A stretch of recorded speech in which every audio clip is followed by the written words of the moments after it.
کھانا تھا اس کا وہ ایک علامت دکھائی.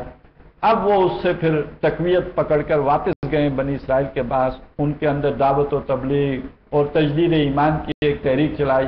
136 سالوں کے بعد وہ واپس جا سکیں بیبلونیا سے یروشلم، اور دوبارہ ہیکل تعمیر ہوا اور پھر ایک عظیم سلطنت بنی. لیکن جب پھر انہوں نے دوری اختیار کر لی، اور اتنی دوری اختیار کر لی کہ وقت کے رسول کو اپنے بس پڑتے قتل کر دیا حضرت مسیح علیہ السلام. تو پھر سن 70 عیسوی میں، یہ 212 میں سے 70 نکال دیجئے تو جو بھی باقی آپ کے پاس بچے گا، اس میں جا کر تو پھر یہ ٹائٹس روم کا جو ایک جرنیل تھا سلطنت روما کا، اس نے حملہ کیا اور پھر شہر کو تباہ و برباد کر دیا. یہاں تک کہ جب نبی اکرم صلی اللہ علیہ وسلم تشریف لائے تو اس وقت یہ شہر عیسائیوں کے قبضے میں تھا، یہودیوں کے پاس نہیں تھا. یہودیوں کا شہر عیسائیوں کے قبضے میں، اور یہ اسی لیے یہ لوگ آ کر مدینے میں بھی 3 قبیلے آباد تھے، اور خیبر میں بھی، اور دنیا میں یہ تتر بتر تھے. اور پھر اس کے بعد حضرت عمر رضی اللہ تعالیٰ عنہ نے یہ شہر آزاد کروایا تو عیسائیوں سے لیا، یہودیوں کے پاس نہیں تھا. اور آج تک وہ وہاں پہ اگرچہ اب ان کی ریاست 1917 میں جا کے آباد کاری کی اجازت ملی، 48 میں انہوں نے اپنی ریاست بنا لی، لیکن وہ ہیکل ابھی تک دوبارہ نہیں بنا سکے. تو یہ جو تباہی و بربادی ان پر آئی ہے اس کا اصل سبب اس مشن کو ترک کرنا. تو وہی اللہ کی سنت تو وہی ہے. اللہ کے نبی نے فرمایا صلی اللہ علیہ وسلم کہ لَيَأْتِيَنَّ عَلَىٰ أُمَّتِي مَا أَتَىٰ عَلَىٰ بَنِي إِسْرَائِيلَ حَظْوَ النَّالِ بِالنَّالِ، میری امت پر بھی وہ سب وارد ہو کے رہے گا جو بنی اسرائیل پر وارد ہوا، جیسے 2 جوتیاں آپس میں مشابہ ہوتی ہیں. آگے آپ نے فرمایا کہ جو کچھ انہوں نے کیا وہی تم کرو گے، یہاں تک کہ اگر ان میں سے کوئی گمراہی کرتا ہوا گو کے بل میں گھسا تھا تو تم میں بھی اس میں ضرور گھسو گے. اور اس سے آگے الفاظ بہت شدید ہیں کہ اگر ان میں سے کوئی کسی بدبخت نے اپنی ماں سے بدکاری کی تھی تو تم میں بھی کوئی ایسا شقی ضرور پیدا ہوگا جو یہ کبھی فیل کرے گا. تو بہرحال یہ ہے، تو پھر اس کا نتیجہ بھی وہی نکلے. جو ان کے ساتھ ہوا تو وہ ہمارے ساتھ بھی ہوا. ہلاکو خان آ گیا تو اس نے بھی لاکھوں سے بھی آگے جو بھی انسانی سروں کے مینار بنے ہیں تو وہ انسان مسلمان تھے نا جن کے سروں کے مینار بنے. اور ہلاکو خان کی اولاد مسلمان تو ہو گئی، لیکن ہم بھول جاتے ہیں کہ کن کے ہاتھوں ہوئی. وہ مسلمان عورتیں جو وہ اٹھا کے لے گئے تھے. تو یہ تو مسلمانوں کے لیے تو بہرحال کلنک کا ٹیکا ہے کہ ان کی عورتیں ہلاکو لوگ اٹھا کے لے گئے. بہرحال اللہ نے ان کو ہدایت دینی تھی، وہ عورتیں ان کی ہدایت کا ذریعہ بن گئی. تو یہ ایک تاریخ میں ہمارے ساتھ ہو چکا. اسپین سے مسلمانوں کو اسی طرح نکالا جا چکا کہ ایک متنفس بھی وہاں باقی نہیں چھوڑا گیا. یا تو واپس انہیں کنورٹ کر لیا گیا کرسچینٹی میں، یا پھینک دیے گئے سمندر میں، یا جو بھاگ سکتے تھے وہ بھاگ گئے. کسی کو چھوڑا نہیں گیا. اور اب اسی کی تیاریاں ہیں دنیا میں. کہتے ہیں کہ بھئی اب ہندو بھی وہی ارادے رکھتے ہیں، واللہ عالم کیا ہونا ہے. جو ہمارے لچھن ہیں وہ بہرحال اچھے نہیں ہیں. تو یہ نتیجہ کس کا؟ اللہ کی کتاب سے نہ چمٹنے کا پھر یہ نتیجہ ہے جو دنیا میں نکلتا ہے. اس کو بڑی خوبصورتی سے اور بہت مختصر الفاظ میں علامہ اقبال مرحوم نے بیان کر دیا کہ وہ زمانے میں معزز تھے مسلمان ہو کر. اب مسلمان ہو کر کا مطلب کیا ہوا؟ اتقوا اللہ حق تقاتہ ولا تموتن الا وانتم مسلمون. وہ زمانے میں معزز تھے مسلمان ہو کر، اور تم خوار ہوئے تارک قرآن ہو کر. تو اس خواری کی اصل وجہ کیا ہے؟ اس قرآن مجید کو چھوڑ دینا. حضرت عمر رضی اللہ تعالیٰ عنہ نے فرمایا تھا ان اللہ یرفع بہذا الکتاب اقواما ویضع بہ آخرین. بے شک اللہ تعالیٰ اس کتاب کے ذریعے سے قوموں کو اٹھائے گا بھی، اور اس کتاب کو چھوڑنے کے نتیجے میں قوموں کو قہر مذلت میں بھی گرائے گا. اور یہاں پہ نوٹ کر لیجئے کہ اہل مغرب کی ترقی کے پیچھے قرآنی اصول کار فرما ہیں جنہیں ہم نے چھوڑ دیا تھا. اس کی تفصیل میں نہیں جا سکتا. بہرحال یہ اپنی جگہ پہ ایک موضوع ہے کہ قرآن مجید نے دنیاوی ترقی کے بھی کوئی اصول دیے ہیں. ان کو اگر آپ اختیار کریں تو قرآن پر ایمان نہ بھی ہو تب بھی بہرحال آپ محنت کر رہے ہیں، محنت کا قرآن درس دے رہا ہے، آپ ہاتھ سے کام کر رہے ہیں. القاسب و حبیب اللہ، آپ جو ہے اس کے لیے پلاننگ کرتے ہیں، محنت کرتے ہیں، اور یہ کہ صداقت ہے، امانت ہے، یہ ساری چیزیں وہ ہیں جو قرآن نے انسانوں کو دی ہیں. پھر سوسائٹی کو بہرحال جسے کہتے ہیں کہ کون قرآن کے قریب تر ہے، تو آج مسلمان سوسائٹیز جو ہیں بحیثیت مجموعی بات کر رہا ہے. انفرادی طور پر تو بہت نیک لوگ بھی ہو سکتے ہیں مسلمانوں میں، لیکن بحیثیت قوم تو اس اعتبار سے جو اسلام نے عدل کا نظام دنیا کو جس سے روشناس کروایا تھا، سوشل جسٹس کا، تو وہ جسٹس آج دنیا میں مسلمانوں میں زیادہ ہے یا مسلمانوں کے مقابلے میں اقوام غیر میں زیادہ ہے؟ تو جس میں ہوگا اگر وہ ہوگی چیز جو قرآن سے قریب تر ہے تو وہ اوپر اٹھے گا، اور اگر مسلمانوں میں ہوتی تو یہ زیادہ اوپر اٹھتے، یہ زیادہ عروج کی طرف جاتے، لیکن یہ کہ مسلمانوں نے اسے چھوڑا تو یہ ساری ذلت اور رسوائی ہوئی ہے۔ اور اس میں علامہ اقبال کا ایک دو شعر اور بھی ہیں جو فارسی میں ہیں، اور وہ معلوم ہوتا ہے خاص اس آیہ کریمہ سے جو ہے اس کا تصور اقبال نے لیا ہے، جو آیت سورہ فرقان کی میں آپ کو سنا چکا کہ وَقَالَ الرَّسُولُ يَا رَبِّ إِنَّ قَوْمِ اتَّخَذُوا هَذَا الْقُرْآنَ مَهْجُورًا، کہ رسول کہیں گے کہ اے میرے رب، میری قوم نے اس قرآن سے دوری اختیار کر لی تھی۔ اقبال کہتے ہیں خار از محجوری یہ قرآن شدی، وہی محجورہ محجوری، تو خار از محجوری یہ قرآن شدی، اے مسلمان تمہاری خواری، رسوائی، ذلت، مسکنت کا سبب یہ ہے کہ تم نے قرآن سے دوری اختیار کر لی ہے۔ شکوہ سنجے گردش دوران شدی، بہانے بناتے ہو کہ زمانہ بدل گیا ہے، وہ ٹیکنالوجی میں آگے نکل گئے، یہ سب بہانے بازیاں ہیں۔ اصل بات یہ ہے کہ تم نے قرآن کو چھوڑا ہے جس کی وجہ سے تم ذلیل ہوئے ہو، اور پھر جو آگے بات کی ہے بڑی کمال کی بات، اور معلوم یہ ہوتا ہے کہ وہ آج کے حالات پر بھی پوری طرح منطبق ہے۔ اچو شبنم بر زمین افتندائی، مسلمانوں کی حالت کا نقشہ کھینچا ہے۔ اے مسلمان جو تم شبنم کی مانند زمین پر بچھے ہوئے ہو، آپ صبح اگر سیر کو جاتے ہوں، آج کل بھی اوس پڑتی ہے، ہر گھاس کے تنکیوں کے اوپر پتہ نہیں ہے اوس کے کتنے قطرے ہوتے ہیں، اور آپ کو معلوم بھی نہیں آپ اپنے پاؤں تلے کتنے مسل دیتے ہیں۔ تو یہ جو جیسے گراؤنڈ میں اوس بچھی ہوئی ہے، آج مسلمانوں دنیا کی قوموں کے سامنے تم اس طرح بچھے ہوئے ہو، وہ تمہیں مسل رہے ہیں۔ پھول مسلے گئے فرش گلزار پر، اس طرح آج مسلمان بچے، معصوم لوگ، ان کے خون کی ہولیاں کھیلی جا رہی ہیں، گجرات سے لے کے بوسنیا تک۔ یہ ہمارے والا گجرات نہیں ہے، وہ انڈیا والے گجرات کی بات کر رہا ہوں۔ تو یہ جو سارا کچھ ہو رہا ہے، تو اس کے پیچھے اصل بات کیا ہے؟ خار از محجوری قرآن شدی، شکوہ سنجے گردش دوران شدی، اچو شبنم بر زمین افتندائی، در بغل داری کتاب زندائی۔ تم کہتے ہو ان کی ٹیکنالوجی ہے، تمہارے پاس زندہ کتاب تمہاری بغل میں موجود ہے، اور بغل میں کتاب موجود ہونے کا ذکر کر کے در حقیقت اشارہ کرنا چاہتے ہیں کہ حضرت موسیٰ علیہ السلام ان کی بغل میں کیا تھا؟ عصا تھا، لیکن ہوا کیا؟ عصا بغل میں ہے، جادوگروں نے جب اپنی رسیاں ڈالی ہیں فرعون کے دربار میں مقابلے کے لیے، تو وقتی طور پر حضرت موسیٰ ٹھٹک گئے، قرآن مجید کہتے ہیں خوفزدہ ہو گئے۔ تو اے امت تم کیوں خوفزدہ ہو رہے ہو؟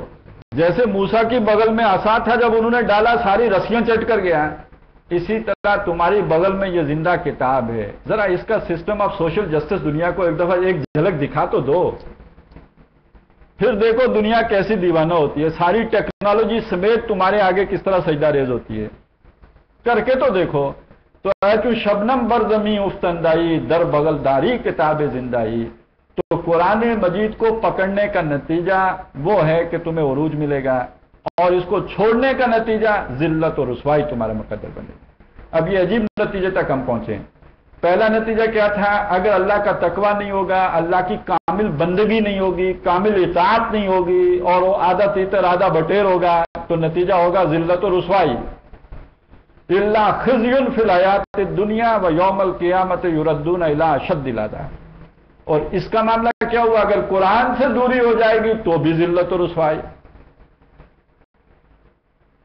تو ہمارے اوپر دو دفعیں اللہ کی لگ گئیں، ذلت و رسوائی جن اسباب سے آتی ہے ان میں سے دو سبب جمع ہو گئے، ایک قرآن سے دور ہونا اور دوسرا اللہ کی کامل بندگی نہ کرنا، کچھ احکام ماننا اور کچھ نہ ماننا۔ اچھا، یہ اعتصام کا لفظ بھی بہت اہم ہے، ذرا اس کی طرف بھی توجہ مبذول ہونی چاہیے۔ یہ لفظ بنا ہے عین صاد میم مادے سے، اسی سے لفظ بنا ہے عصمت، عصمت کی حفاظت کرنا، اور اسی میں ایک ہوتا ہے عصمت دری، وہ جگہ جو پناہ ہے، جو محفوظ جگہ، وہ ایک آپ کا جو ڈیفنس ہے وہ آپ کی عصمت ہے۔ اسی سے لفظ بنا عاصم، بچانے والا، اور معصوم یہ بہت استعمال ہوتے ہیں ہمارے ہاں، جس کا مطلب بچایا ہوا، جس کو بچا لیا گیا ہو۔ عاصم کا لفظ قرآن مجید میں استعمال ہوا، ما لہم من عاصم، ان کے لیے کوئی بچانے والا نہیں ہوگا۔ اور معصوم تو بہت کثرت سے ہم اردو میں استعمال کرتے ہیں، جو بچا ہوا ہے، یعنی جس سے گناہ نہیں ہوا اس لیے کہ وہ پروٹیکشن میں، پروٹیکٹڈ، اس کو ایک پروٹیکشن حاصل ہے، یہ معصوم ہے۔ اس سے لفظ بنا اعتصام، جس کا مطلب ہے بچنے کے لیے کسی سے چمٹنا، صرف چمٹنا نہیں، بچنے کے لیے کسی سے چمٹنا۔ کوئی خطرہ ہے آپ کو، اس خطرے سے بچنے کے لیے آپ کسی کے ساتھ، کسی کی اوٹ میں ہو گئے، کسی کی گود میں چلے گئے۔ بچے کو خطرہ ہوتا ہے تو ماں کی گود میں چلا جاتا ہے۔ اب وہ مثال تو بہت پرانی ہو گئی ہے نا کہ مرغی کے بچے جو ہے وہ مرغی کے جب چیل آتی ہے تو مرغی کے پروں تلے پناہ لے لیتے ہیں۔ وہ تو اب کس نے مرغی کے بچے دیکھے، ہم تو پولٹری فارم کے بچے کھاتے ہیں۔ لیکن یہ کہ بہرحال وہ بات مشہور ہے کہ جب چیل حملہ کرتی ہے، کوے کا حملہ ہوتا ہے، جو چھوٹے چھوٹے مرغی کے بچے ہوتے ہیں وہ دوڑ کر مرغی کے نیچے گھس جاتے ہیں۔ تو کسی خطرے سے بچنے کے لیے کسی کی پناہ میں آ جانا۔ تو یہاں پہ جو بات کی جا رہی ہے کہ گویا کوئی خطرہ ہے، اس خطرے سے بچاؤ کے لیے اللہ سے چمٹنا ہے، اللہ کی رسی سے چمٹنا ہے، قرآن سے جڑنا ہے۔ وہ خطرہ کیا ہے سمجھیے، پہلی اور دوسری آیت کا ربط کیا ہے؟ جب آپ اللہ کے فرما بردار بنیں گے تو ٹکراؤ کہاں ہوگا پیدا؟ اس وقت ایک پوری دنیا آپ سماج کا حصہ ہے نا، کٹے بٹے تو نہیں ہیں، الگ تھلگ تو نہیں ہے، سماج کا حصہ ہے۔ اور وہ سماج آج کے دور میں پہلی مرتبہ گلوبل ہو گیا ہے۔ پہلے گلوبل نہیں ہوتا تھا، علاقائی ہوتا تھا، لوکلائزڈ ہوتا تھا۔ اب کہتے ہیں گلوبل ویلیج ہے۔ جیسے ایک گاؤں میں ایک ہی طرح کی رسومات ہوتی ہیں، ایک ہی طرح کا آرڈر ہوتا ہے، سوشل آرڈر ہوتا ہے، اسی طرح گلوبل ویلیج ہے۔ گویا پوری دنیا ایک ہی آرڈر کے تحت، سوشل آرڈر کے تحت آ گئی ہے۔ نتیجہ کیا نکلا کہ یہ سارا بہاؤ سماج کا ہے شیطانی رخ پر، اللہ کی نافرمانی کی طرف، اور ہمیشہ ایسا ہی ہوا ہے۔ یہ کوئی نئی بات نہیں ہے۔ ہر دور میں جس سماج کا آپ حصہ ہیں وہ بالعموم نفس کی طرف، نفسانی خواہشات کی طرف ہی اس کا معاملہ رہا ہے۔ اب وہ بڑھ کے آپس میں لنک بھی ہو گیا پوری دنیا کی سطح پہ۔ تو آپ کو ریزسٹنس جو ہے سماج کی طرف سے بھی پیش آئے گی، ریزسٹنس خود آپ کے نفس کی طرف سے بھی آئے گی، اور ریزسٹنس شیطان کی طرف سے بھی آئے گی۔ یہ مزاحم ہوں گے آپ کو اللہ کے فرما بردار بننے میں۔ میں ایک چھوٹی سی مثال عرض کر دوں۔ اللہ کا فرما بردار بننے کے لیے ضروری ہے نماز پڑھیں۔ نمازیں کچھ وہ بھی ہیں کہ جو چلیں مصروفیات سے ٹائم نکالنا پڑتا ہے، نمازیں کچھ وہ بھی ہیں جو نیند جیسی شے کی قربانی دے کے بھی ادا کرنی ہوتی ہیں۔ فجر کی نماز ہے تو فجر کے وقت اٹھنا گرمیوں میں اس لیے مشکل ہوتا ہے کہ آدمی رات ہی چھوٹی سی ہے اور آپ دیر سے سوتے ہیں، تو ایک دم فجر آج کل جو ہے وہ 4:30 بجے، تو کم از کم 4 سوا 4 کے درمیان تو اٹھیں گے تب با جماعت نماز تک پہنچ پائیں گے۔ اب یہ اٹھنا بہت مشکل، اور سردیوں میں باہر سردی اور بستر گرم، تو ایک اچھی خاصی محنت کرنی پڑتی ہے گرم بستر چھوڑنے کے لیے اور نیند کی قربانی دینے کے لیے۔ تو نفس کی خواہش ہوتی ہے کہ انسان جو ہے وہ آرام کرے، چین، اسے سکون ملے۔ اسی طرح جو چیزیں اس کو مرغوب ہو گئی ہیں، چھٹتی نہیں ہے، کافر منہ سے لگی ہوئی، تو اب کافر کو چھوڑنا ہے جو منہ سے لگی ہوئی ہے۔ تقویٰ اس کو کہتا ہے چھوڑو، اور نفس کہتا ہے کہ نہیں۔ تو یہ جو رکاوٹ نفس پیدا کر، پھر اس نفس کو پمپ کرتا ہے، جسے کہتے ہیں پھونکے مارنا ہے۔ تو یہ پھونکے مارتا ہے نفس کو، کون پمپ کرتا ہے؟ اس کو بھڑکاتا ہے، اکساتا ہے شیطان۔ اور اس نفس کا سپورٹر ہے ساری سوسائٹی، اس لیے کہ وہ نفسانی خواہشات پر چلنے والے لوگوں کی اکثریت ہوتی ہے، اور سماج کا رخ ہمیشہ جو ہے وہ نفسیاتی خواہشات کے ساتھ ہوتا ہے۔ لہذا اب آپ کو ایک 3 اطراف کی جنگ کا سامنا ہوگا۔ ایک آپ کے اندر سے آپ کا نفس، ایک غیر مرئی طاقت جو آپ کے نفس کو پمپ کر رہی ہے، اور خارج میں آپ کے عزیز و اقارب۔ سماج کا مطلب کیا ہے؟ آپ نے فیصلہ کیا اب میں رزق کے حلال پر قناعت کروں گا، اور رزق کے حلال پر قناعت کرنا آج کے مہنگائی کے دور میں مطلب یہ ہے کہ اب میں روکھی سوکھی کھاؤں گا۔ اور پہلے اگر رہائش اسلام آباد میں تھی یا راولپنڈی کے کسی پوش ایریا میں تھی یا بحریہ ٹاؤن میں تھی تو اسے ترک کر کے کہیں مڈل کلاس یا لوور مڈل کلاس یا بعض اوقات اس سے بھی نیچے کے لیول پہ جانا پڑے گا۔ جتنی آمدنی ہے اتنی چادر پاؤں پھیلاؤں گا، اس سے زیادہ نہیں۔ تو سب سے پہلے اس کا خسارہ کسے ہوگا؟ ظاہر ہے کلنٹن کو یا بش کو یا اوباما کو تو نہیں ہوگا، بہت دور بیٹھے ہوئے ہیں۔ یہ سب سے پہلے آپ کے بچے ہیں جو یہ بھگتیں گے آپ کا یہ فیصلہ، آپ کی بیوی ہے، آپ کے ماں باپ ہیں جنہوں نے آپ پہ انویسٹ کیا ہے، انہوں نے یہ اتنی مشکل نوکری آپ کو اس لیے دلوائی تھی نا کہ بھائی کچھ اوپر کی آمدنی ہوتی ہے اس میں، آپ کہتے ہیں نہیں میں تو بس جو اصل آمدنی ہے اس میں گزارا کروں گا، تو یہ آپ پر پریشر آئے گا، اور ہو سکتا ہے کہ عاملوں کے پاس بھی پہنچ جائیں کہ اس کا دماغ کسی مولوی نے خراب کر دیا، پتہ نہیں تعویذ ہی نہ کھلا دیا۔ بالکل وہی بات ہو گئی جو حضور کے بارے میں کہی جاتی تھی، یہ جادو کر دیتے ہیں، تو جادو تو ہو گیا، اب اچھا بھلا ہمارا کماؤ پوت تھا اور اس کو کسی مولوی نے خراب کر دیا۔ تو آپ کو باتیں سننی پڑیں گی، آپ کو نکو کہا جائے گا، آپ کو احمق کہا جائے گا، نو منو کما آمن السفہاء، پاگلوں کی طرح ایمان لائیں، احمقوں کی طرح کہ دنیا دیکھے ہی نہیں۔ یہ بات میں پہلے عرض کر چکا ہوں کہ دین و دنیا میں کوئی توازن نہیں ہے، توازن ہے آخرت اور دنیا کے درمیان جو دین کی صورت میں قائم کیا گیا ہے۔ تو پہلے ہی متوازن راہ وہ ہے جو اللہ نے دے دی دین کی صورت میں۔ اگر آپ دین اور دنیا میں نیا توازن پیدا کریں گے تو یہ وکری راستہ نکالیں گے، یہ کوئی قرآن و سنت کا اور حضور صلی اللہ علیہ وسلم کا بتایا ہوا راستہ نہیں ہوگا، یہ ایک تیسرا راستہ ہے، یہ بالکل ایک علیحدہ راہ ہو جائے گی۔ تو اچھی طرح سمجھ لیجئے کہ اس راہ پہ چلیں گے تو معاشرہ مخالفت کرے گا، اب آپ کو دکھ پہنچیں گے، جو آپ کی تعریف کرتے تھے وہ آپ کو احمق بتائیں گے، یہ آپ کے دل پہ چوٹ پڑی، اس کا آپ کو دکھ ہوگا، کلک ہوگا، اب آپ کی راتوں کی نیندیں اڑیں گی، اب دین میں وہ لذت نہیں جو آدمی سمجھتا ہے کہ بڑی لذت حاصل ہوتی ہے، بڑی تکلیفیں ہوتی ہیں، یہ شہادت گئے الفت میں قدم رکھنا ہے، لوگ آسان سمجھتے ہیں مسلمان ہونا، تو تکالیف آئیں گی۔ آخر صحابہ کرام پر آئیں یا نہیں آئیں؟ انہیں دیکھتے انگاروں پہ لٹایا گیا نہیں؟ تو یہاں دیکھتے انگارے یہ باتیں ہیں، دنیا مہذب ہو گئی ہے، اب وربل پرسیکیوشن ہوتا ہے، فزیکل نہیں تو نہ صحیح، وربل تو ہوتا ہے۔ چھوڑا نہیں غیروں نے کوئی ناوے کے دشنام، چھوٹی نہیں اپنوں سے کوئی طرز ملامت، تو اپنے ملامت کرتے ہیں کہ تمہارا دماغ خراب ہو گیا۔ اب اس میں سہارا کیا ہے، پناہ گاہ کون سی ہے؟ مجھے ایک دعا یاد آ رہی ہے نبی اکرم صلی اللہ علیہ وسلم کی، بڑی طویل دعا ہے قرآن مجیدی کے حوالے سے، اللہم انی عبدک وابن عبدک وابن امتک فی قبضتک ناصیتی بیدک ماض فی حکمک عدل فی قضاؤک، بڑی طویل دعا ہے۔ یہ ساری اللہ کی تعریفیں ہو رہی ہیں، اپنا اور اللہ کا تعلق بیان ہو رہا ہے، اللہ کو اس کے نام کے واسطے دیے جا رہے ہیں، اور آخر میں دعا کیا ہے؟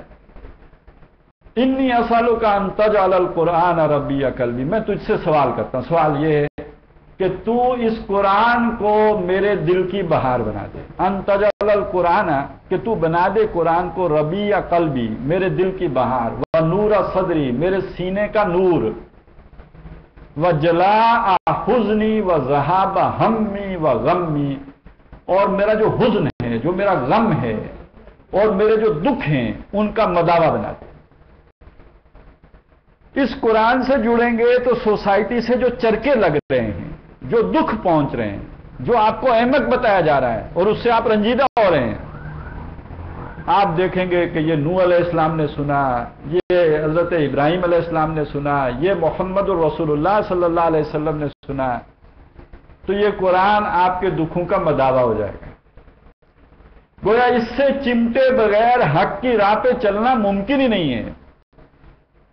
تو اس تمام خطرات سے نمٹنے کے لیے آپ کو آ کے چمٹنا ہوگا اللہ کی اس کتاب کے ساتھ، یہ آپ کے سارے محاذ سنبھال لے گا۔ بلکہ یہ محاذ سنبھالنے سے مجھے یاد آیا، آپ کے نفس کو بھی کنٹرول کرنے کا ذریعہ یہ اللہ کی کتاب ہے۔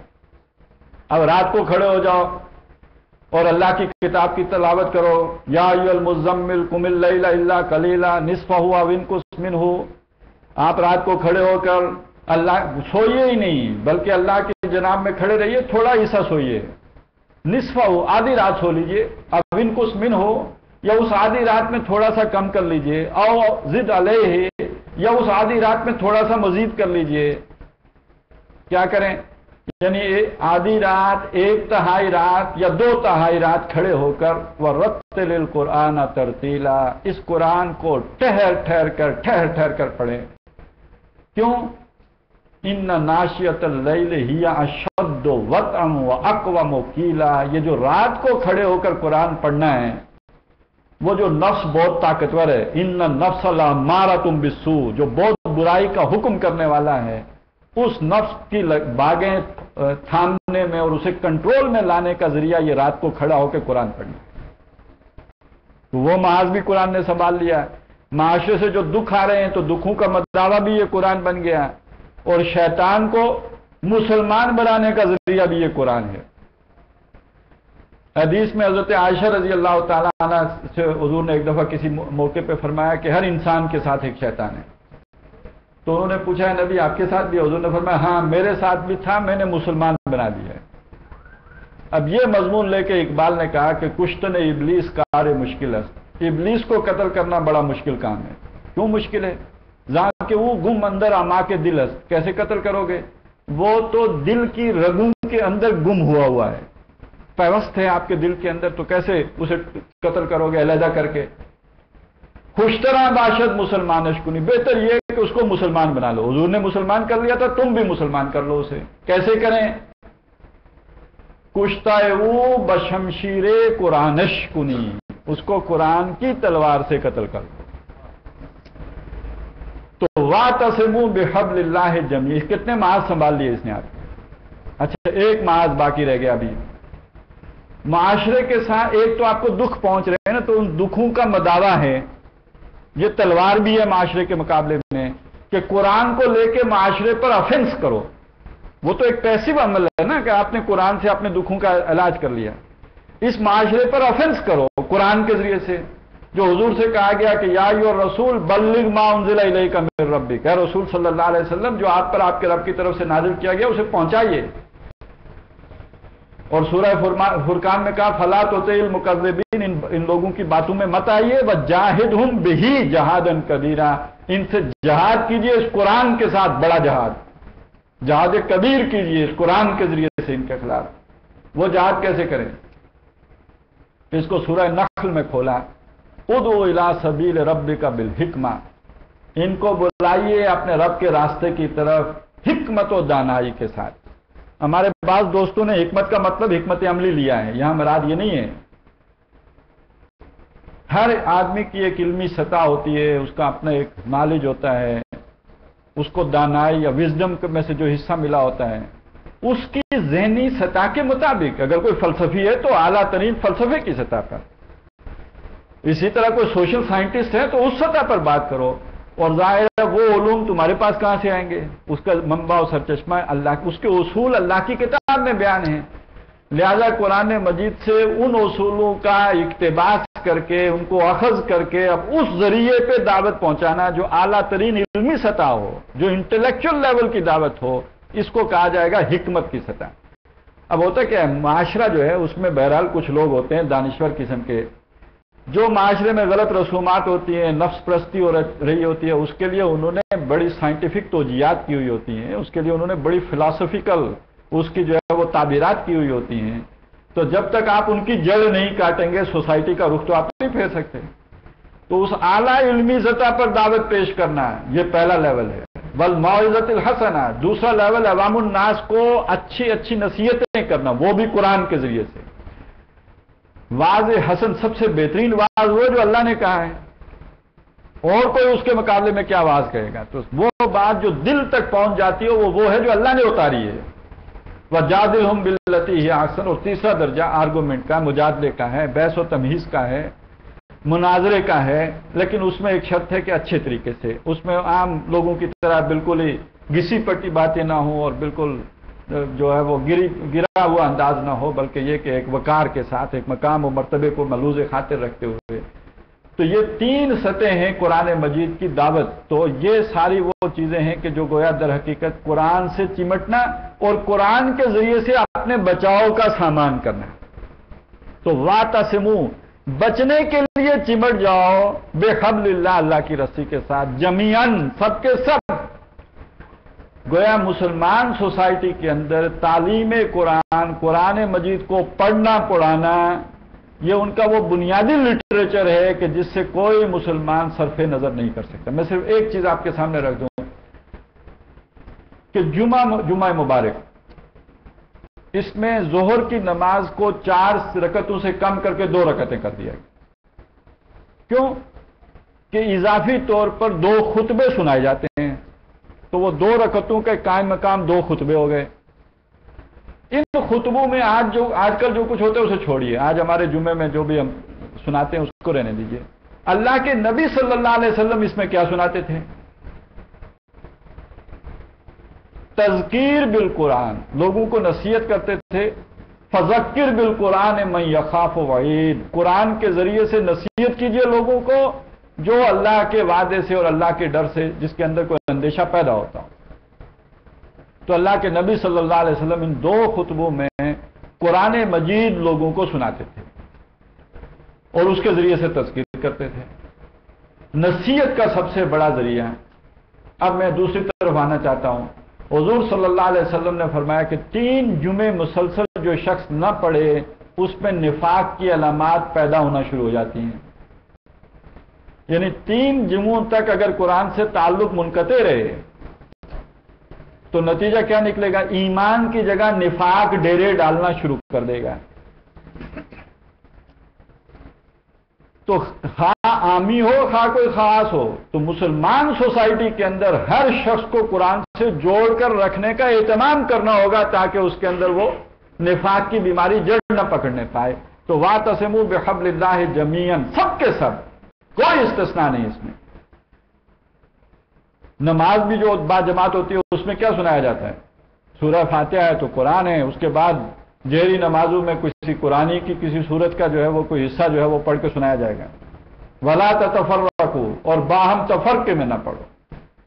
اب یہ ایک اور بات آ گئی، اگر قرآن سے نہیں جڑو گے تو تفرقے سے کوئی بچا نہیں سکتا۔ یہ بھی میری بات نہیں ہے، یہ بہت اہم واقعہ ہے، خاص طور پر ہمارے ہندوستان کی تاریخ کا۔ اللہ نے مسلمانوں کے خون میں بہرحال اتنا جوش ہمیشہ رکھا ہے کہ غلامی کے دور میں بھی مسلمانوں نے آزادی کے لیے ہاتھ پاؤں مارے۔ 1857 سے پہلے تو خیر کوئی ہندو اٹھا ہی نہیں، صرف مسلمان ہی آزادی کی جدوجہد کرتے رہے، وہی خون کی بازیاں کھیلتے رہے۔ 1857 میں پہلی دفعہ اس میں ہندو بھی شامل ہوئے جو تحریک آزادی تھی، لیکن اس کے بعد ریشمی رومال تحریک چلی، وہ خالص مسلمانوں کی تحریک تھی۔ اس کے نتیجے میں شیخ الہند محمود الحسن دیوبندی رحمۃ اللہ علیہ پکڑے گئے اور مالٹے میں جا کر قید کیے گئے، اس وقت کا گوانتا نامو بے۔ اور وہاں سے انگریز نے انہیں تب چھوڑا جب ان کی ٹی بی 3rd سٹیج کو پہنچ چکی تھی، یعنی اب قریب المرگ تھے، تو اس نے سوچا ہمارے متھے لگیں گے، خواہ مسنگ پرسنز والی بات ہو جائے گی، تو ان کو بھیجو واپس، اپنے لوگوں میں جا کے مرے۔ وہ اللہ کے بندے ٹی بی 3rd سٹیج کو پہنچی ہوئی ہے، واپس آ کے بیٹھے نہیں۔ اٹھ تو خیر نہیں سکتے تھے، لیٹے ہوئے تھے، لیکن بیٹھے نہیں کا مطلب یہ کہ انہوں نے بالکل ہی اپنی جدوجہد ترک نہیں کی۔ انہوں نے پورے ہندوستان کے علماء بلائے، یہ صرف دیوبند ہی نہیں تھے، تمام ہندوستان کے علماء، اس لیے کہ اس وقت جمعیت علماء ہند ایک ہی پلیٹ فارم تھا جس پر سب علماء متحد تھے، ایک ہی علماء کی جماعت تھی، اور یہ شیخ الہند ہیں، لہذا ان کی کال پر سب علماء جمع ہوئے۔ اس جلسے میں موجود تھے مفتی محمد شفیع رحمۃ اللہ علیہ، یہ مفتی اعظم پاکستان جو، وہ اس جلسے میں موجود تھے۔ یہ 1920 کا واقعہ ہے۔ وہ کہتے ہیں کہ اس میں جو انہوں نے باتیں کی ان میں سے ایک یہ تھی کہ دیکھو جیل کی تنہائی میں مسلمانوں کی پستی کے بارے میں جو میں نے غور و فکر کیا تو میں اس نتیجے پہ پہنچا کہ اس کے 2 اسباب ہیں۔ ایک سبب ہے مسلمانوں کا قرآن مجید کو چھوڑ دینا، اور دوسرا سبب ہے مسلمانوں کا آپس میں تفرقوں میں بٹ جانا۔ اور اب میں وہاں سے یہ عہد کر کے آیا ہوں کہ جو بھی زندگی باقی ہے قرآن عوامی دروس قرآن کے ذریعے مسلمانوں کو قرآن سے جوڑنے کی محنت، اور مسلمانوں کے تفرقے کو کسی طرح گوارا نہ کرنا، اور یہی رہنمائی میں تمہیں دیتا ہوں۔ اس پورے واقعے کو لکھا ہے مفتی محمد شفیع صاحب، ان کی ایک چھوٹی سی کتاب ہے وحدت امت، امت کا جوڑ، اس میں انہوں نے یہ واقعہ نقل کیا۔ اس کے بعد اپنا تبصرہ دیتے ہیں وہ کہ کہتے ہیں جب میں نے غور کیا تو میں اس نتیجے پہ پہنچا کہ مسلمانوں کا آپس کا تفرقہ بھی در حقیقت قرآن کو چھوڑنے کے نتیجے میں۔ اس بات کو سمجھ لیجئے یہ کیوں ہوتا ہے کہ دیکھیے انسانوں کو جوڑ کر رکھنے والی شے نظریہ ہوتا ہے، کوئی نصب العین ہوتا ہے جو انسانوں کو جوڑتا ہے۔ اگر وہ نصب العین نظروں سے اوجھل ہو جائے تو قوم پھٹ جاتی ہے، منتشر ہو جاتی ہے. اب لوگ جڑے نہیں رہ سکتے. انفرادی نسب العین اس کی جگہ لے لیتے ہیں، اجتماعی نسب العین ہٹ جاتا ہے. مسلمانوں کا وہ نسب العین ہے نظریہ توحید، اور توحید کا لٹریچر ہے قرآن. اچھا، توحید سے لفظ وحدت بنا ہے، توحیدی سے لفظ اتحاد بنا ہے. تو اگر اس نظریہ توحید سے مسلمان ہٹ جائیں گے تو انہیں جوڑنے والی کوئی شے پیچھے نہیں رہے گی. اس لیے کہ کوئی پنجابی ہے تو کوئی پٹھان ہے، کوئی سندھی ہے تو کوئی بلوچ ہے، کوئی پاکستانی ہے تو کوئی افغان ہے، کوئی ایرانی ہے، فارسی ہے تو کوئی عربی ہے. تو کیا شے جوڑے گی انہیں؟ جوڑنے والی شے نظریہ ہے، اور نظریے کا بنیادی لٹریچر اللہ کی کتاب ہے. اس کتاب سے کٹیں گے تو آپس میں پھٹیں گے. اچھا، تفرقے کا مطلب صرف یہی نہیں ہوتا کہ یہ بریلوی ہے اور یہ دیوبندی ہے. مسلمان امت میں بڑے تفرقے یہ نہیں ہیں. اسی ایک پاکستان میں بریلوی، دیوبندی، اہل حدیث، شیعہ سب اکٹھے رہ رہے ہیں کہ نہیں رہ رہے ہیں؟ ٹھیک ہے، لڑتے وڑتے بھی رہتے ہیں، رہتے تو ایک ہی ملک میں ہیں. اور آج تک بریلویوں نے یہ نہیں کہا کہ جی ہمارا ملک علیحدہ کر دو، یا دیوبندیوں نے یہ مطالبہ نہیں کیا کہ ہم علیحدہ ملک بنا کے رہیں گے. بڑی تقسیم کون سی ہے؟ میں افغانی ہوں، میں بلوچ ہوں، میں سندھی ہوں، میں عربی ہوں، میں ترک ہوں. ملک ٹوٹے ہیں. مسلمان امت میں جو بڑا افتراق پیدا ہوا ہے وہ تو اس تفرقے کے نتیجے میں پیدا ہوا ہے. کبھی غور فرمایا آپ نے اس بات پر؟ اور آج مسلمان امت کے اتحاد میں جو سب سے بڑا تفرقہ حائل ہے وہ تو یہ والا ہے. کسی کا سب سے پہلے پاکستان ہے تو کسی کا سب سے پہلے ایران ہے. اور مزید جو تقسیم در تقسیم ہو رہی ہے کہ بلوچوں کو حقوق دو، ہم علیحدہ ملک چاہتے ہیں. کل کوئی اور قومیت کھڑے ہو کے کہے گی کہ ہمیں علیحدہ ملک چاہیے. تو مسلمان ایک امت سے پھٹ کر 58 ملکوں میں جو منقسم ہوئے ہیں تو وہ دیوبندی، بریلوی، اہل سنت، اہل تشیع اور اہل حدیث کی وجہ سے تو نہیں ہوئے. وہ تو اس نسلی اور گروہی اور لسانی جو تفریق ہے اس کے نتیجے میں ہوئے. اور اس سے یہ تو ایسی شے ہے اور اتنی مضبوط ہے کہ نبی اکرم صلی اللہ علیہ وسلم کے ہوتے ہوئے بھی کبھی کبھی انصار اور مہاجرین میں بھی کوئی تھوڑی بہت فرکشن پیدا ہو ہی جاتی. تو ہر وقت اس نظریے کی آبیاری کرتے رہنے کی ضرورت ہے تاکہ یہ جذبہ نیچے، قبائلی تعصب نیچے دبا رہے، عصبیت جگہ نہ پا سکے. ذرا سی اس سے توجہ ہٹے گی تو یہ نیچے سے ابھر آئے گی. یہی ہوا جب صحابہ اکرام رضوان اللہ تعالی علیہم اجمعین کی جماعت کمزور پڑی تو نیچے سے جو شے برآمد ہوئی وہ کیا تھی؟ وہ قبائلی تعصب. بنو امیہ کی حکومت قائم کیوں ہوئی اور خلافت ملوکیت میں بدلی کیوں؟ وہ جب نظریاتی جماعت کمزور پڑی تو اس کی جگہ پہ آخر قوت کا جو خلا پیدا ہوا تو کسی دوسری قوت نے اس کو اکوموڈیٹ کرنا تھا، اس خلا کو پر کرنا تھا. تو وہ قوت اس وقت عرب میں کوئی اور موجود نہیں تھی، وہ تھی بنو امیہ کی طاقت. اس نے اس کو ٹیک اوور کر لیا. بعد میں جب بنو عباس طاقت میں آئے تو انہوں نے ان کو چھٹی کرا دی. تو وہ نظریہ جب پیچھے گیا تو اب آپ میں تفرقہ پڑنا شروع ہو جائے گا. تو تفرقے کا علاج کیا ہے؟ اللہ کی کتاب سے جڑنا تاکہ وہ نظریہ عام ہو. تو یہ سارے تفرقے رفتہ رفتہ پیچھے چلے جائیں گے. اب اس کی مثال دی کہ دیکھو یہ کتنے پیچھے چلے جاتے ہیں. وَاذْكُرُوا نعمت اللہ علیکم، اور یاد کرو اللہ کی نعمت جو تمہارے اوپر ہوئی. اذ کنتم اعداء، جبکہ تم باہم دشمن تھے. یہ جو مدینہ ہے، جس مدینے نے مہاجرین کو اپنے اندر سمو لیا، اکوموڈیٹ کر لیا، مواخات قائم کر لی. مدینے والے اپنے مہاجر بھائی سے، ایک دوسرا مدنی انصاری بھائی کہتا ہے کہ میری 2 بیویاں ہیں، میں ایک کو طلاق دے دیتا ہوں، اس سے تم شادی کرو. یہ مدینے والوں کی اپنی ذہنی کیفیت کیا تھی؟ یہ کس طرح کے لوگ تھے؟ حضور صلی اللہ علیہ وسلم کے آنے سے پہلے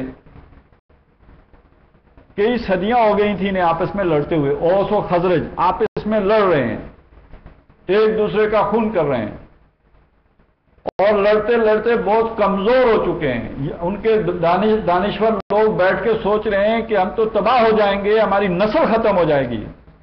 اس درجے میں آپس کی لڑائی ہے. تو پہلی بات اندازہ لگائیے کہ وہ لوگ جو اتنے لڑاکا ہیں آپس میں. ایک مدینہ چھوٹا سا شہر، آج جتنی مسجد نبوی ہے تقریباً اتنا ہی سارا مدینہ تھا. اور وہاں ان کی لڑائی کا یہ عالم ہے. وہ ایک دم اتنے سخی کیسے ہو گئے کہ انہوں نے انصاریوں کے مہاجروں کو بھی اپنے یہاں جگہ دینے کی تیاری کر لی. اور نہ صرف یہ کہ بلکہ وہ جو صدیوں کی آپس کی لڑائی تھی اور ایک دوسرے کی دشمنی تھی وہ بھی ساری ختم ہو گئی. اور ختم ہو کے کہاں پہنچ گئی کہ مرتے وقت ایک آدمی کہتا ہے مجھے پانی نہ پلا یار میرے بھائی کو پلا دو، جو پیاسا ہے اس کو پلا. ایثار و قربانی کی یہ مثالیں ان کے اندر، یہ کردار میں اتنی بڑا تغیر تبدل کیسے ہو گیا، اس کو قرآن بیان کر رہا ہے. وَاذْكُرُوا نِعْمَتَ اللَّهِ عَلَيْكُمْ. تم تو دشمن تھے، لڑ رہے تھے، ایک دوسرے کے خون کے پیاسے تھے، تو اللہ کی نعمت یاد کرو جو تمہارے اوپر ہوئی. اِذْ كُنْتُمْ أَعْدَاءً، جبکہ تم آپس میں دشمن تھے. فَأَلَّفَ بَيْنَ قُلُوبِكُمْ، تو اس نے تمہارے دلوں کو جوڑ دیا. الف، اسی سے لفظ بنا ہے تالیف. کتاب کو تالیف کہتے ہیں اس لیے کہ اس میں صفحے جڑے ہوئے ہوتے ہیں. مؤلف اور مؤلف جو جوڑنے والا ہے، اور تالیف جوڑ دینا، اور الف جوڑ دیا، اس نے اللہ نے جوڑ دیا. فالف بین، الفی اس سے بناؤ نہ بناؤ بہرحال الف کا مطلب جوڑنا ہے. فالف بین قلوبکم، تو اس نے تمہارے دل جوڑ دیے. فاصبحتم بنعمتہ اخوانا، کہاں وہ دشمنی اور کہاں تم ہو گئے اللہ کی اس نعمت کے طفیل آپس میں بھائی بھائی. بھائی چارہ کس درجے میں قائم ہو گیا اس کی مثال میں آپ کو دے چکا ہے. تو یہ اللہ تعالیٰ نے ہمارے سامنے صرف نظری بات نہیں کی، ایک ثبوت تاریخ سے پیش کر دیا کہ دیکھو قرآن پھر جب جوڑتا ہے تو ایسے جوڑتا ہے. کسی قوم میں یہ اطاعت نہیں پیدا ہو سکتا. جب اللہ یہ اطاعت دیتا ہے تو پھر اس درجے میں ہوتا ہے.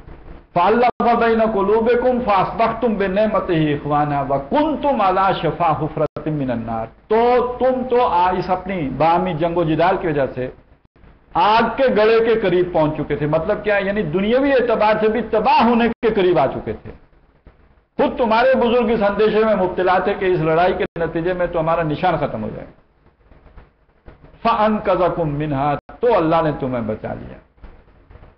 آگے فرمایا كَذَلِكَ يُبَيِّنُ اللَّهُ لَكُمْ آيَاتِهِ. اللہ یہ اپنی آیتیں، یہ واقعات کی جو ہیں، ان کو اپنی آیتوں کی صورت میں ڈال کر تمہارے سامنے اس لیے پیش کر رہا ہے لَعَلَّكُمْ تَهْتَدُونَ، تاکہ تم سیدھی راہ چل سکو، تمہیں سمجھ آ جائے، تمہیں اپنے لیے لائے عمل بنانے میں آسانی ہو جائے، تمہارے ہاتھ میں وہ نسخہ کیمیا آ جائے جو تمہیں باندھ سکے، بھائی بنا سکے. اس اعتبار سے سوچئے تو آج یہی کیفیت ہم مسلمانوں نے پاکستان کی بھی ہے کہ نہیں. جو 47 میں ہمارا اتحاد تھا وہ کہاں ہوا؟ بنگلہ دیش تو بن چکا 71 میں، آج سے تقریباً 41 سال پہلے. اور اب تحریکیں آزادی کی جو بلوچستان میں اور سندھ میں بھی اندر اندر کچھ ہے. وہ کب وہ اس کا وہ جو پھٹتا ہے آتش فشاں یہ تو نہیں معلوم، لیکن اندرون سندھ بھی کچھ جسکم اور اس طرح کی جماعتیں ہیں جو علیحدگی پسند جماعتیں ہیں. پچھلے دنوں وہ مختلف شہروں میں دھماکے ہوئے تھے تو کسی سندھ لبریشن آرمی کا بھی کوئی ذکر آیا تھا. کراچی میں جو کچھ ہے اس کا تو خیر ذکر کرنا تحصیل حاصل ہے، ہر کسی کو معلوم ہے. پھر جو پہلے سرحد تھا فرنٹیئر اور اب خیبر پختونخوا ہے، وہاں ہم نے جو گولیوں سے محبت بانٹی ہے اس کے نتائج جب نکلیں گے تو کتنے ہولناک ہوں گے، خوفناک ہوں گے. کچھ تو بھگت رہے ہیں لیکن ابھی تو جو بھی نکلنے ہیں. تو یہ ایک کیفیت ہے جس میں ہم مبتلا ہیں. گویا ہمارا شیرازہ بکھرنے کو دنیا پیشن گوئیاں کر رہی ہے. ہم سمجھتے کیا ہیں کہ گولیوں کے ذریعے سے اطاعت پیدا کر لیں گے، یا یہ سمجھتے ہیں کہ 14 اگست منا لینے کے نتیجے میں اطاعت پیدا ہو جائے گا، یا بہت ہو جائے تو روتے ہیں کہ یار عید اکٹھی نہیں مناتے. تو عید اکٹھی بھی ہو جائے تو کیا فرق پڑ جائے گا؟ اتحاد پیدا وعظوں سے نہیں ہو سکتے، مستقبل کے اندیشے بیان کر دینے سے نہیں ہو سکتے. جب تک نظریاتی ہم آہنگی نہ ہو، کوئی قوم کا اجتماعی نصب العین نہ ہو، قوم اکٹھی کیسے ہو؟ وہ اللہ کی کتاب ہے. اگر کوئی چاہتا ہے قوم متحد ہو جائے، اتفاق ہو جائے اس میں، تو سوائے اس کے کوئی چارہ نہیں ہے کہ اللہ کی کتاب کی طرف رجوع کرو، اس کو عام کرو، اس کو مسلمان سوسائٹی میں تانے بانے کی طرح بن دو.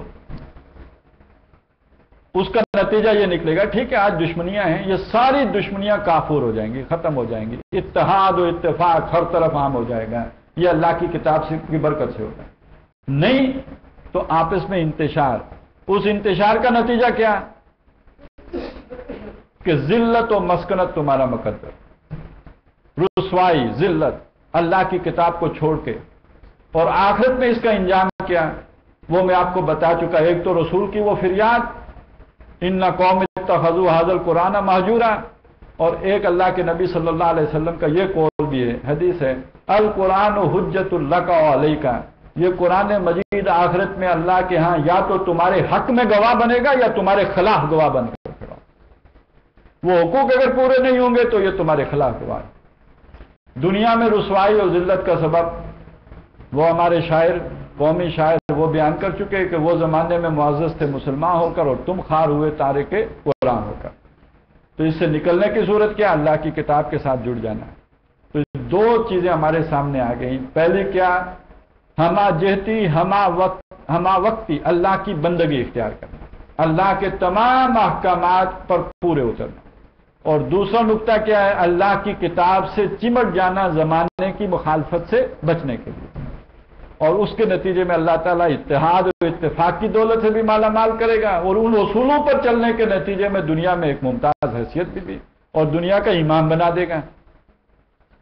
لیا جائے گا تجھ سے کام دنیا کی امامت کا. تو وہ اصول وہ ہیں جو قرآن نے دیے ہیں، شجاعت ہو، صداقت ہو، یہ سارے اصول وہ ہیں جو قرآن نے دیے ہیں، اس سے چمٹ جاؤ. تو یہ دو چیزیں ہمارے سامنے آئی ہیں، انہیں ہم اپنی زندگیوں میں بھی اختیار کریں اور پھر معاشرے میں ان کی ترویج کی جدوجہد بھی کریں. اگر ہم اپنی قوم سے مخلص ہیں، اگر ہم اپنی ذات سے مخلص ہیں تو اس کے سوا ہمارے لیے کوئی چارہ نہیں ہے. اللہ تعالیٰ اس کی ہمیں توفیق عطا فرمائے. اقول قولی ھذا واستغفر اللہ لی ولکم ولسائر المسلمین والمسلمات.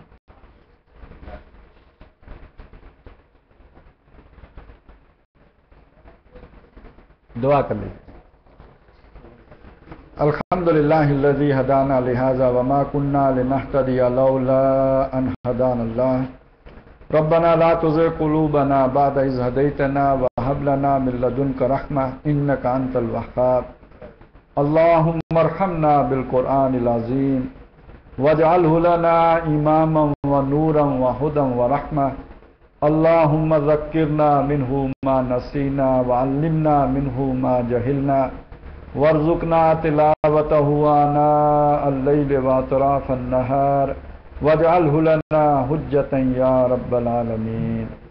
اللہم نور قلوبنا بنور الایمان واشرح صدورنا للاسلام. اللہم تجعل القرآن ربیع قلوبنا ونور صدورنا وجلاء احزاننا وذہاب ہمومنا وغمومنا. ربنا تقبل منا انك انت السميع العليم وتب علينا انك انت التواب الرحيم. وصلى الله تعالى على خير خلقه محمد وعلى آله واصحابه اجمعين برحمتك يا ارحم الراحمين.